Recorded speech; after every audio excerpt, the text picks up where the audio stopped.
I'm Jeff Briden. I'm an alcoholic, and by the grace of God, the actions of AA, and sponsorship, I've been sober since December 7th of 1998.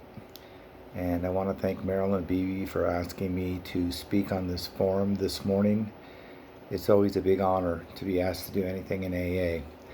And like a lot of people, my journey is specific to myself in how things unfolded in my addiction, but the results were the same. I ended up in this program, and by the grace of God, I haven't had to drink in a very long time. So, what I want to do today is share my experience, strength, and hope, let you know what it was like, what happened, and what my life is like now.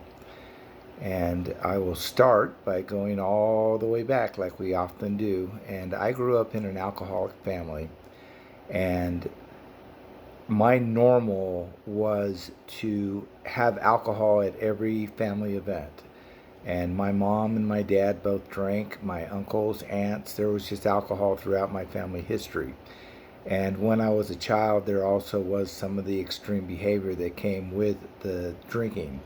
So for me, the norm was the idea of partying. And I know that as an adolescent, I was pretty uncomfortable with my life, and I felt like there were things going on in my life that were kind of unacceptable to me, and I started looking for ways to alter my reality just as soon as possible as a teenager. And it started with cigarettes, running up. We lived in like a cul-de-sac in East San Diego, and there were mountains or hills that surrounded our house, the cul-de-sac that we lived on, and we would go up into the mountains and smoke cigarettes and look down in the valley at what was happening. So that was kind of my first thing to escape, to start to escape. And then I graduated, like a lot of people. Alcohol is not the only part of my story. This is an AA meeting, so I will just mention that I did smoke pot. That's what I started on, and that's what I smoked throughout high school. And I felt like early on that I had the classic, from what I've learned, addictive personality. I was one of these people that was an extrovert and could talk to a lot of different people, but inside where I lived, I was a scared little boy. I was full of that self-centered fear that we talk about in AA, and I was trying whatever I needed to do to try to feel a part of. But I ended up spending a lot of time in high school by myself because I just never fit into any one group because I was trying too hard to fit into all the groups. And I wasn't very sincere. I think that I kind of adjusted my personality like the chameleon to fit into whatever group I wanted to be a part of. So I bring that up because that is one of the things that drove my active alcoholism was this grandiose personality coupled with an inferiority complex. And that was me in a nutshell. I wanted you to think that I had it all together, that I was somebody that was on the rise, that I was smart and good looking and this and that. But deep down where I lived, I didn't really feel that way about myself. And it was a long time before I kind of was able to align those things in my life well into sobriety. So in high school, I was off to the races. I would go out to my car at lunch and I would do my thing, get high or whatever. If I could get a hold of alcohol, I would drink alcohol. If we wanted to drink, we usually had to wait in front of a store and hope that somebody would buy it for us. That doesn't really happen now, but back in the 70s, you could find somebody that would possibly buy some alcohol for you. So I went all the way through high school doing that and still got good grades. Not great grades, but good grades. And did extracurricular activities, and found that I liked I always wanted to be an announcer, and so I started doing that back in high school. I was a public address announcer and did a lot of different things. So there was kind of a contrast. There was a contrast in what I was doing at school, being a part of student government and other extracurricular activities and getting good grades, and what I was doing away from class and away from school, which was partying a lot. So that was already becoming an anchor of my existence all the way back in high school. And then a year out of high school, I went into the Navy. And in the Navy, they had just introduced the mandatory testing for substances. So I had to quickly knock off the extracurricular activities with any pot or other drugs, and I just switched to alcohol. Back then, they didn't care if you were 21 or not. I was 19, and I was able to drink on the base in the base club. So I basically just switched addictions when I went into the Navy, and I was like I said, I was off to the races, and I went through my Navy career, and again I had a good Navy career, for just short of 10 years. In those years, there were a lot of things that happened, but alcohol was a constant. There was one period of time between like 1984 and 1988, basically, where I drank every day. Didn't drink a ton every day, but I did drink every day, and alcohol was a part of everything I did. And I was one of these drinkers that didn't really want to stay at home. I wanted to go out. I wanted to go to the bar. I wanted to flirt with women, even though I had gotten married. I didn't really care what my behavior. I didn't care how my behavior impacted other people. I was going to fight for my right to party, as the Beastie Boys song said. And I really didn't care what anybody else said or who it affected. And it was that way for a long time. So I'm rolling through my Navy career, and I am able to go to broadcasting school, and I do pretty well with that. And I'm able to have a decent career with broadcasting in the Navy and print journalism. So again, that contrast was happening where I was doing okay. I was getting good reviews in the Navy, getting good evaluations. I was getting advanced pretty much when I should get advanced. But there was this drain of alcohol. And I can remember saying I had gotten married to my high school sweetheart, and that lasted a couple of years. I got divorced. And then I got remarried a couple of years later when I was in broadcasting school to the mother of my two daughters.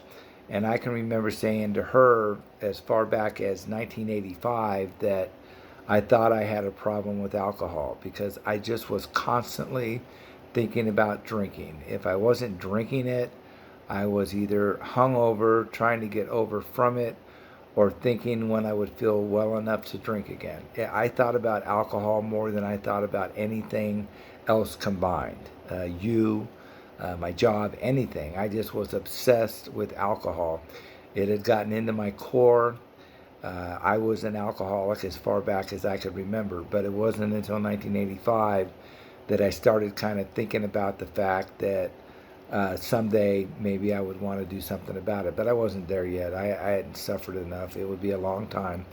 In 1988, I was stationed. I had went from being in broadcasting school and getting married for the second time, and my first daughter was born in 1985, and then in 1986, I was sent to Iceland, of all places, and in Iceland, it was a pretty hot and heavy partying scene. And I got a DWI there in 1987, and out of that DWI came the opportunity, or the order for that matter, in early 1988 to go to outpatient treatment in the Navy. And at that point in time, I was willing to give up my Navy career, but they convinced me otherwise that I was going to do this. And so I complied, and I went to this outpatient treatment, and I sobered up for the first time. So my first AA meeting, I believe, was in January of 1988 in Reykjavik, Iceland. And in Iceland, the people there it's a Nordic country. There's not any violence. People aren't afraid that someone's going to break into their house or steal anything. So they would drink until they dropped. And you could walk downtown Reykjavik on a Friday night and see people just passed out on the benches all over the place. So there was a big drinking problem there. And the AA program, though, was very strong. In the first meeting I went to, I didn't understand any of the language. I knew that there were some cute blondes there, and I promptly walked up to a blonde after the meeting and asked her to be my sponsor, and she kind of waved her finger and she said, No, no, no, AA, men with men, women with women. So that was kind of my introduction to my first AA meeting. But what I do remember from that experience was the joy that was in the room. Even though I didn't understand what was being said, I could feel the energy of Alcoholics Anonymous from my very first meeting. And then I started learning more about Alcoholics Anonymous in my outpatient treatment on the base. We had meetings on the base that were in English. And then we went to some other AA meetings outside of the base where they weren't in English, but the people kind of spoke some English, so you were able to get a feel for it. And so I sobered up for the first time in January of 1988 and lasted for about 6 months. And I'm sure that you all have heard about planning a relapse, that, relapse just doesn't occur. Well, the first 3 months I was sober, it was awesome. It was that pink cloud. Everything was new, and I always thought I would feel the way I felt when I first sobered up. It was a whole different type of euphoria. But after about 3 months, the gray hues start to set in, and I started to realize that it wasn't going to always be very exciting and that there was going to be some work involved, and I started to kind of quickly sour on it. The problem was I was being watched on the base. There was some heat coming my way from the military about my drinking and about my DUI and all of that stuff.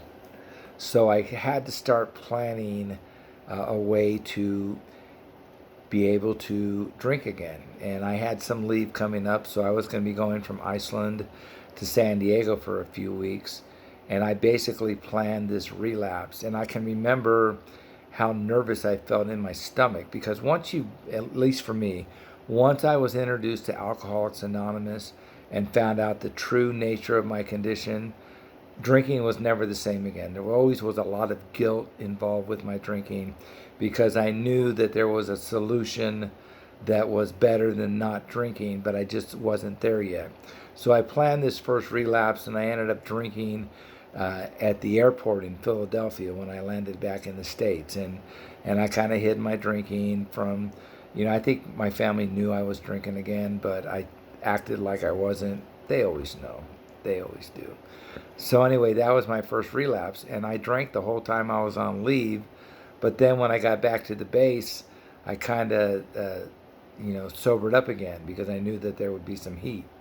But from that point, January of 1988 to December of 1998, when I sobered up, hopefully for the last time, my life was the revolving door of AA.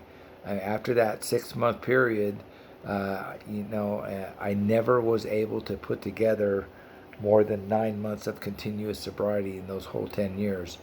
And the problem with that is that it's better than drinking the whole time, obviously, but not much, because what happens is that a person like me can sober up, participate in AA, start to get some things back in my life. The people in my life started to get hope that things were going to be okay. I had been married and for a while to the mother of my kids by then, and she would get hope. She started to go to Al-Anon to take care of herself, but our family members, they start to think that things maybe can change, and then a series of sprees, like it talked about in the big book, and the whole thing would come crashing down on my head again. So it was kind of a slippery slope, a slow ride downhill with alcoholism for the next few years. And I had actually progressed in broadcasting to where I was working on the National Navy show in Washington, D.C.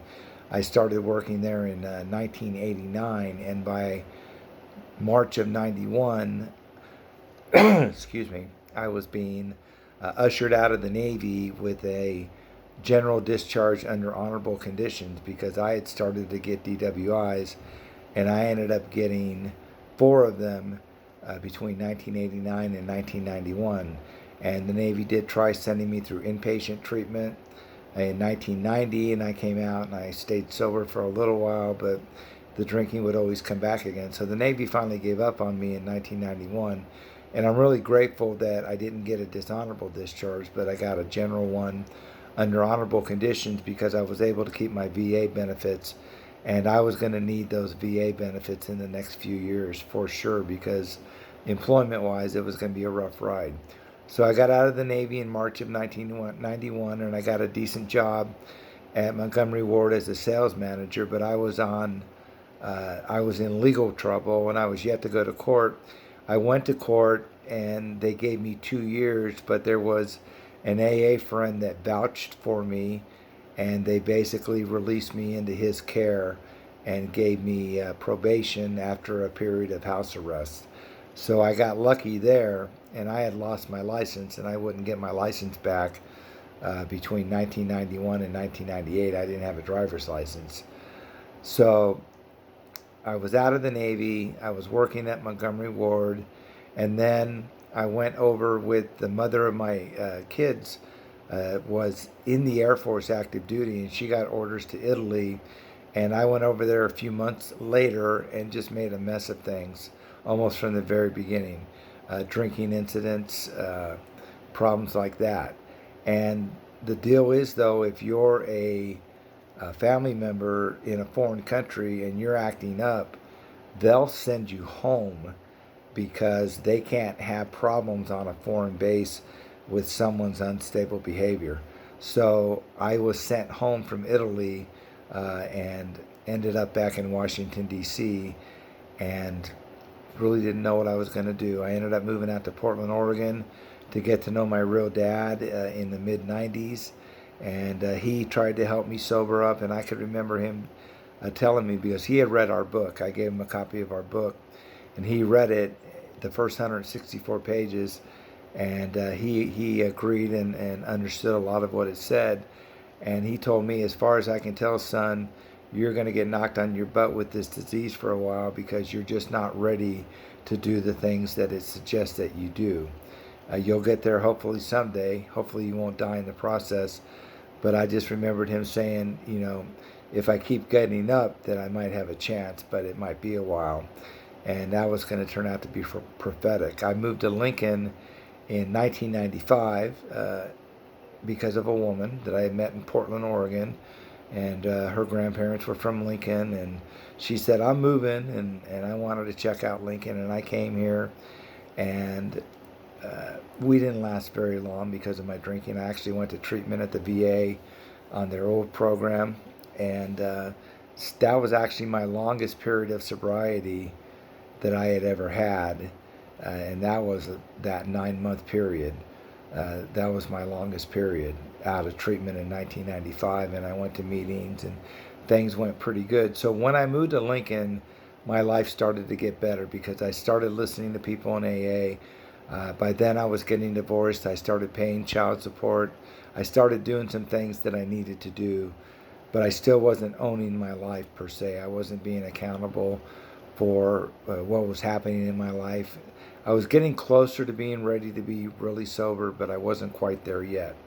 So I kind of rolled along the first few years I lived in Lincoln. I met a lot of people in AA. I kind of hung out in meetings. I took up space in AA, which means that I kind of just showed up when I wanted to show up. I didn't do anything. I didn't volunteer for anything. I didn't have a sponsor per se. I talked with people. I worked the first 3 steps, I would say, probably the first 2 steps, because really that third step, if now I know now that had I really been willing to turn my will and my life over to a power greater than myself, as I understood it at the time, then I would have been more willing to do the other steps, because I've learned now that if I'm working step 3, then I'm willing to do the rest of the steps if I'm working step 3 correctly. I didn't know that at the time. So I kept going in and out of recovery for a few more years. My dad, who I was very close to, got sick in June of 1998 out in Oregon. And the last time I talked with him was Father's Day of 1998. And he fell a couple times and went into a coma and died in late June of 1998. So my real dad, who I didn't know growing up, but was there when I needed him the most, he died, but I was too wrapped up in my addiction, too wrapped up in my drinking to take the time to spend the money to go out to his funeral. So once again, alcohol won out over an important event in my life. From that point, when he died, I kind of snapped inside and just decided that I was not going to put any more restrictions on my drinking. I had been trying to kind of manage my drinking so I could maintain some employment, but I just started doing what I term to be death wish drinking, which is basically I no longer cared about how an event, an alcoholic event, would come out. And it went on that way until around Thanksgiving of '98. I started kind of feeling like I was having a feeling of foreboding, basically, that something in my life was about to happen that was pretty significant or tragic. I wasn't sure, but it just felt like something was about to happen. And December 7th of 1998, it was a Sunday, and I partied all day, partied into the night, and I remember getting in my car. I had gotten my license back after losing it for 7 years. And I remember getting in my car, and the next thing I know, I'm on 26 and K Street going the wrong way, and the blue lights are flashing behind me. So I got pulled over and got another DWI and ended up in the old Cornhusker Detox, which is now the Bridge. And just remember sitting in there wondering how things were going to happen. And I got out of there and I contacted the VA, who had already tried to help me numerous times, inpatient, outpatient. They had been trying to help me with my drinking the whole time I had been in Lincoln. And I went up to the VA and I talked to a counselor there, and he said, I don't think what we have in Lincoln is sufficient enough for what you need. I think that you need to go to Omaha and go to treatment there. And the first thing out of my mouth is, yeah, but I have all these things in Lincoln that I need to do. It's Christmas time. I can't go to treatment, blah, blah, blah, blah. That was what I was thinking. But what actually ended up happening was I became willing to go to Omaha. And that turned out to be the beginning of something that I had not had before. And for me, this is key. I only know what I know about my own story. But prior to that point in time, I had not really had willingness to do what was suggested in AA. I had the desire to do certain things that weren't too painful, but really to actually have the kind of willingness that it takes to stay here. At least for me, up to that point in time, I had not indicated or shown any of that. So I ended up going up to treatment at the VA up in Omaha, and they go to meetings almost every night there. And I can remember one of my first nights there, I was sitting in the front of the bus, and I was my whiny, full of self-pity self that I had been back in those days. And I was talking to the bus driver, and I said something to the extent of, I wish I could find some people in AA in Lincoln that are actually happy about being sober. Well, the guy said, this is your lucky night, because we have guys there that come up from Lincoln every Friday night. And it was on that night that I met Steve Zimmer, I met Mark Richwine, I met that whole group of people that would save my life. And I started going to meetings with them. When I got back to Lincoln, I got a sponsor, and I got busy in AA. I was going to 6 meetings a week. I was going to roundups that first year. I was doing a lot of stuff in AA, and really I was still very worried that I was just going to relapse again. But people were telling me, don't worry about it. Just do what we do. If you really want what we have, do what we do. And what they did was they got to meetings early. They stood outside. They shook hands. They talked with people. They made people feel welcome. They helped set up meetings. They did service work. It was a very attractive thing to me, because the bottom line with these people, even though they were blunt and hurt my feelings, because I was really sensitive at that time, I needed a swift kick in the butt. But the bottom line was those people were happy about their sobriety, and it showed. And it made a correlation in my head that people that are active in AA, in whatever degree they're able to be active, have a higher level of happiness than people that just show up once in a while. So that first year, I was taught the value of going to the same meeting every week. When I go to the same meetings every week, I can't really hide out. People get to know me if I allow them to get to know me. and I get to know them as well. So it set up a pattern that's really stayed without throughout my sobriety, to where I go to the same meetings basically every week. I've been going to a meeting back to basics on Monday night, I think since around 99 or 2000. And I've known people in AA this whole period of time, over 20 years. People that are still here ahead of me, people that came in with me or behind me. But the unbroken thread is that the ones that are still here have continued to go to meetings and have continued to try to get out of themselves. So that was what had been missing in my life in my prior periods of sobriety. But it wasn't a cakewalk. I needed to get some time under my belt. So getting to a year was a huge deal.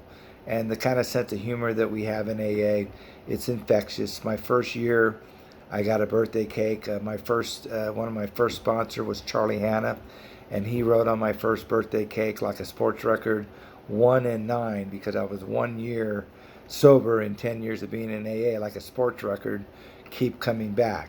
So no one was going to let me get a big head out of having a year, that's for sure. But I finally got to that year, and then in the second year, some things started happening spiritually that really helped me to connect to a power greater than myself. I was able to see that my life actually had purpose, and that there was actually something underneath it all that was orchestrating things in my life, so that if I chose to, that I could be sober. I always wondered why I ended up in Lincoln. I mean, I grew up on the West Coast. I had no ties to Lincoln except for coming here because of a woman in 1995. But the reason I was here and stayed here was to get sober. So that I found out. Came to that conclusion on my own spiritually, that that's why I'm in Lincoln and that's why I'm still here, because the AA here is what I'm the most comfortable with. There was a point in time I thought about moving down to Texas to be closer to my two daughters, but decided to stay here where I had gotten sober. Now, I did go through the steps. I did a step 4 and step 5, and the biggest thing for me was my amends. I needed to go down and do my amends in Texas shortly after I had a year sober, and I was able to do that with the help of my sponsor, and I was able to sit there in a room with my ex-wife, the mother of my kids, and tell her how poor of a husband I had been. And I was able to do it without going into too much detail, but they were direct amends, and she knew what I was talking about. I just didn't have to drag anybody else into it. And that was sponsorship directed. If you're thinking about getting a sponsor, it's so hugely vital with the steps. Had I done my amends without the advice of a sponsor, I would have messed my life up even more than it was at the time. But I did my amends. I did it with my siblings, with my mother, and it built a bridge to what was going to happen in my sobriety, which was growing closer to my family and my mother. She passed away in 2017. So as each year went by, things got a little bit better. My first 5 years, they were pretty rocky because I was still blowing up on a regular basis. But I did go at my 5-year mark, and I started to do a little bit of counseling, and that counseling really helped me balance out spiritually. And I started trying to have a better relationship with my higher power to fill that hole that's inside of me. And that's kind of been how my sobriety has went since then. It's been bumpy at times, but not nearly as much as it was the first 5 years. I did remarry to a normie and was married for 11 years. And so I got married in sobriety and got divorced in sobriety in 2016. But with the help of my sponsor, who I switched to Claire Munyon in 2004, he's been my sponsor for the last 16 years. He helped me go through that divorce with a measure of dignity where I didn't have to make an enemy, and I'm still good friends with my ex-wife thanks to this program. I was able to walk through that with the help of AA. AA's been there every step of the way.